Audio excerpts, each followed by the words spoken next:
Jadi kami melihat bahwa Mas Hasto Kristianto tidak pernah diperiksa sebagai calon tersangka atau sebagai saksi.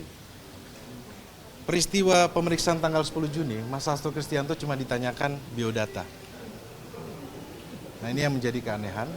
Dan perlu diingat, dalam hal ini pertersangkaan terhadap Mas Hasto Kristianto dengan dua sangkaan, yaitu obsession of justice, suap dan obsession of justice, pasal 5 dan pasal 21.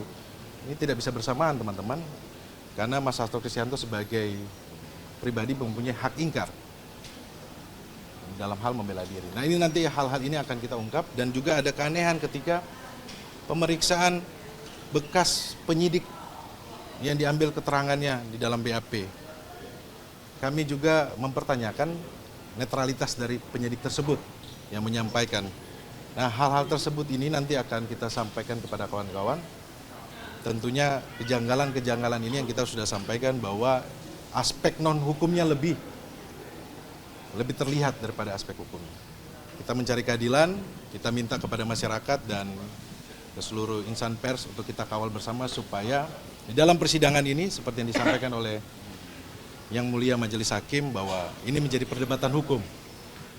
Perdebatan hukum, dan ini menjadi masukan buat kita semuanya bahwa penegakan hukum itu tidak boleh terjadi semena-mena, apalagi melanggar hak asasi manusia seseorang.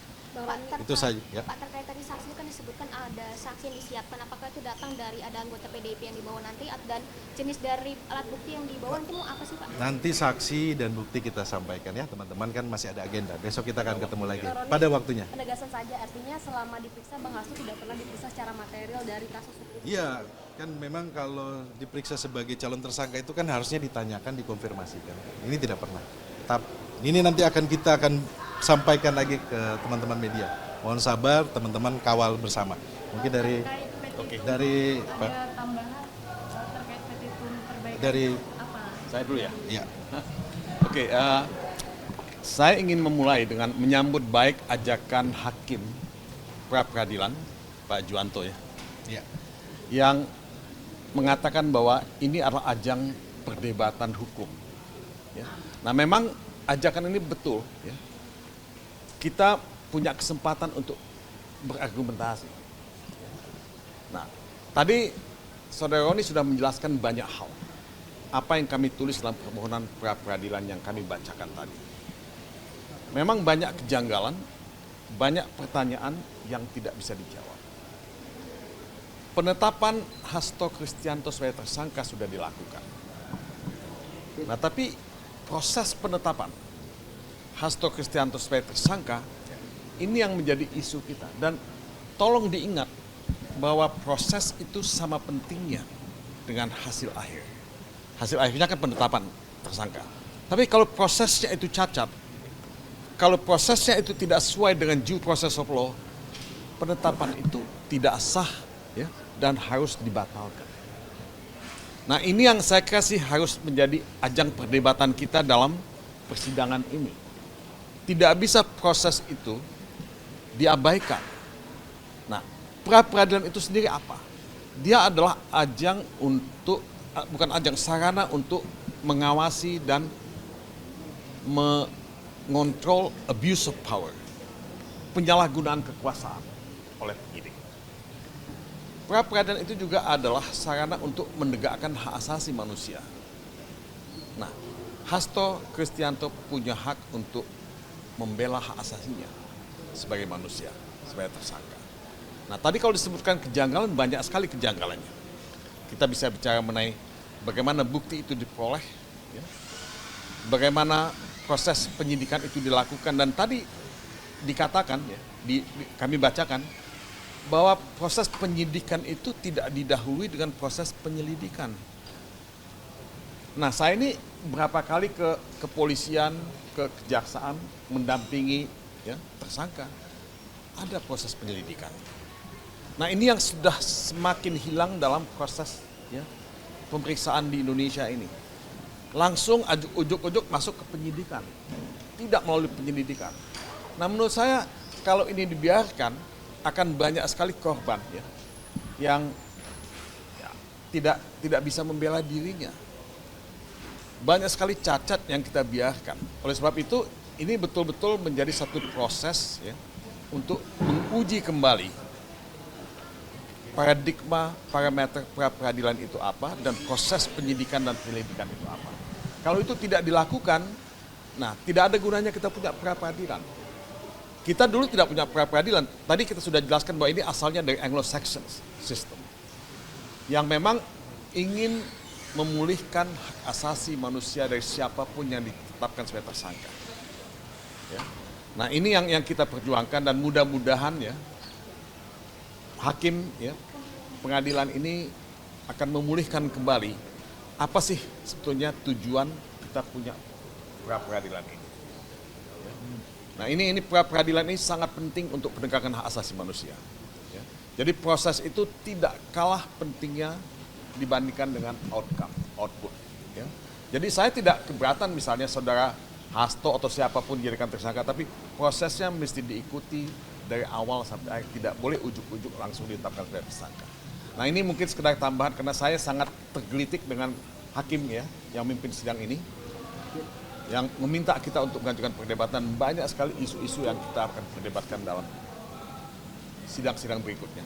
Kita akan menampilkan ahli, akan menampilkan saksi, dan kita akan menggali lebih jauh, dan saya tidak ingin mengulangi apa yang dikatakan oleh saudara Roni tadi. Nah saya hanya ingin menekankan itu saja. Proses itu sangat penting, sebab kalau di negara lain, misalnya ya, saya kasih contoh, tersangka yang tidak didampingi oleh penasihat hukum, oleh advokat, saksi, dan saksi juga yang tidak dampingi, itu bisa mengakibatkan batal proses itu. Jadi ini kita melihat tadi dikatakan bahwa, loh ini penyitaan handphone, penyitaan ini itu, dan buku dan sebagainya dari Kusnadi, ya, dan banyak yang lain-lain. Ini menurut saya betul-betul satu pelanggaran yang very blatant, brutal pelanggaran seperti ini. Mungkin KPK terlalu manja selama ini karena mendapat pujian, mendapat dukungan, ya, mendapat apresiasi. Tapi dengan segala hormat kepada KPK, KPK juga tidak boleh melanggar. KPK tidak boleh, karena posisinya sebagai aparat penegak hukum, dia harus menghormati hukum yang berlaku. Nah ini yang saya ingin katakan. Terima kasih. Pak Magdir, sebentar. Teman-teman. Bentar ya, saya lanjutkan sedikit ya. Ada satu hal saya kira yang perlu kawan-kawan ketahui, bahwa apa yang dilakukan oleh KPK selama ini dalam menetapkan seseorang menjadi tersangka di awal penyidikan, karena itu sumbernya adalah SOP KPK. SOP ini tidak benar, ini bertentangan dengan KUHAP. Sebab dalam proses di KUHAP itu, penyidikan dulu dilakukan, dengan bukti-bukti kemudian ditemukan tersangkanya, baru kemudian ditetapkan tersangkanya. Ini satu proses yang dilangkahi oleh KPK. Ya, yang saya kira betul seperti dikemukakan oleh Bang Mulya tadi, selama ini protes-protes terhadap cara-cara penetapan tersangka seperti ini hampir diabaikan. Ya. Yang kedua, saya ingin sampaikan bahwa Mas Hasto ini kan disangka secara kumulatif melakukan 2 perbuatan. Tadi sudah dijelaskan di dalam permohonan kami bahwa 2 perbuatan yang saling bertentangan ini kan seharusnya tidak mungkin terjadi. Apalagi ya, yang didahulukan adalah sangkaan melakukan pelanggaran terhadap obstruction of justice. Ya. Padahal ini sumbernya adalah perbuatan suap menyuap. Bagaimana ini bisa terjadi? Mungkin mereka katakan ini kesalahan administrasi. Kesalahan administrasi sekecil apapun dalam menetapkan seseorang menjadi tersangka itu harusnya dijadikan alasan untuk membatalkan penetapan tersangka itu. Kemudian yang kedua, terhadap Mas Hasto ini juga, ini kan dia didakwa, disangka melakukan perbuatan pidana bersama-sama dengan orang lain. Bahkan saya kira sudah jelas misalnya seperti Saiful Bahri, itu dia sudah diputus. Bagaimana mungkin ya, dia nanti dalam posisinya itu akan dihadirkan sebagai saksi terhadap perkaranya dia, yang bisa jadi nanti dia akan menjadi tersangka dalam perkara yang baru. Ini yang mau saya katakan bahwa kumulasi objektif dan kumulasi subjektif dalam perkara ini yang harus kita cermati secara bersama-sama. Ini tidak boleh diteruskan. Ada satu hal lagi yang terus terang buat saya yang agak miris, itu adalah ada orang yang sudah diketahui meninggal dunia dipanggil sebagai saksi. Ya. Ini saya nggak tahu apakah karena ketidaktahuan mereka, ya, atau karena kesembronoan di dalam mencari saksi-saksi. Kalau kita biarkan, yang rusak seluruh sistem hukum kita ini. Jadi sekali lagi saya kira ini apa yang kami sampaikan ini adalah mencoba mengejawantahkan apa yang dikemukakan oleh ketua majelis tadi. Mari kita perdebatkan persoalan ini secara hukum. Mari kita lihat bukti-buktinya. Nah, bukti-bukti yang terjadi seperti ini, apakah ini yang akan kita ikuti dan digunakan untuk menyelesaikan perkara ini. Ya. Apalagi tidak ada bukti yang substansial, tidak ada bukti yang relevan, dan juga perolehan bukti itu dilakukan dengan cara-cara yang tidak halal, tidak menurut hukum, seperti di dalam KUHP. Saya kira sebagai tambahan dari saya, seperti itu. Terima kasih atas perhatian kawan-kawan. Terima kasih. Salah satu yang menjaga bagaimana memperoleh bukti itu bagaimana Pak?